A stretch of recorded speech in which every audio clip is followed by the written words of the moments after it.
Fake cops destroyed my truck. They didn't know I recruit Navy SEALs. My name is Daryl Kent. I build warriors for a living. But that day, I became the target of a coward in khakis and a clipboard. It happened in Fox Ridge Hills, a picture-perfect suburb 2 hours outside Norfolk. I'd moved there 6 months earlier to be closer to the Navy's eastern training stations. My job was high stress but quiet on the surface. I was a recruitment lead for Naval Special Warfare, responsible for identifying and mentoring the next generation of SEAL candidates. I didn't advertise it. The most I had on my truck was a small Navy emblem and a blacked-out license plate cover that read, "Only the tough get through." But I wasn't ready for a war on my own driveway. It started small. Flyers on my door from the Fox Ridge Hills Security and Property Standards Council. I'd never heard of them. No SEAL, no vote, no city record. Just Karen.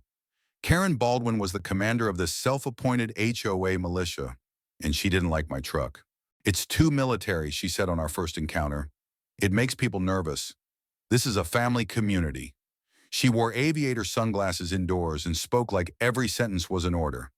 I brushed her off, polite but firm. I had zero time for fake authority. That was strike one. By month 2, I noticed new warnings left on my windshield every week. Unapproved vehicle height, unauthorized decal placement, potential intimidation hazard. I knew it was nonsense. I'd lived on bases stricter than this. And this wasn't even a real HOA. Then came the incident. I had just returned from a 5-day mentorship retreat with new SEAL recruits in West Virginia, exhausted, dirty, and ready for a shower. I pulled into my driveway and found the unthinkable. My truck, my mission-ready, military-grade, federally registered vehicle had been destroyed.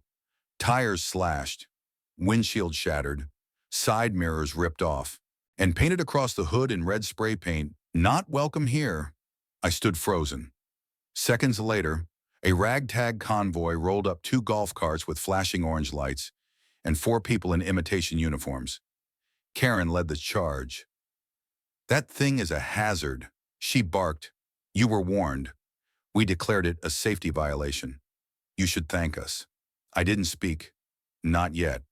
Instead, I took out my phone, called my Navy security contact. 5 minutes later, I also called the county sheriff. When I finally spoke, I said 5 words. "You just made a federal mistake." Karen laughed. "What? Are you threatening me?" "No." I said, "I'm informing you. That vehicle is government property. Your squad just committed felony destruction of military equipment." Panic began to register, but the neighbors were already gathering, filming everything. One whispered, "Isn't he with the military?" Another muttered, "I thought that truck had clearance decals." Karen tried to shift blame. "He never told us that thing looks like a personal vehicle. How were we supposed to know?" But by then, it was too late. The sheriff's deputy arrived. Then 2 Navy Investigative Service NCIS agents. Karen's HOA police were questioned on site. Turns out, none had background checks. 2 had prior charges for impersonating security personnel. One, her officer of standards, was a suspended mall cop. I was asked to file a report, and I did, detailing every flyer, every illegal notice. Every time she'd walked onto my property without permission, the Navy backed me. The truck, valued at over $70,000, was classified under operational readiness. 3 days later, I was contacted by a local journalist who'd heard about the story through neighbors. He'd found Karen's HOA had filed over 80 fake citations, some demanding cash payments. Elderly residents had been bullied into paying storage fees and visual contamination penalties. Karen's scam unraveled fast. By the end of the week, the county issued fraud and impersonation charges. The state opened a wider investigation. Neighbors began speaking out. Some admitted they'd been too scared to resist. Others didn't know they could. Karen's mugshot hit local news. She looked nothing like the power-drunk commander I'd first met, just a scared woman in a hoodie. But the damage was real. My truck was beyond field repair. The Navy replaced it.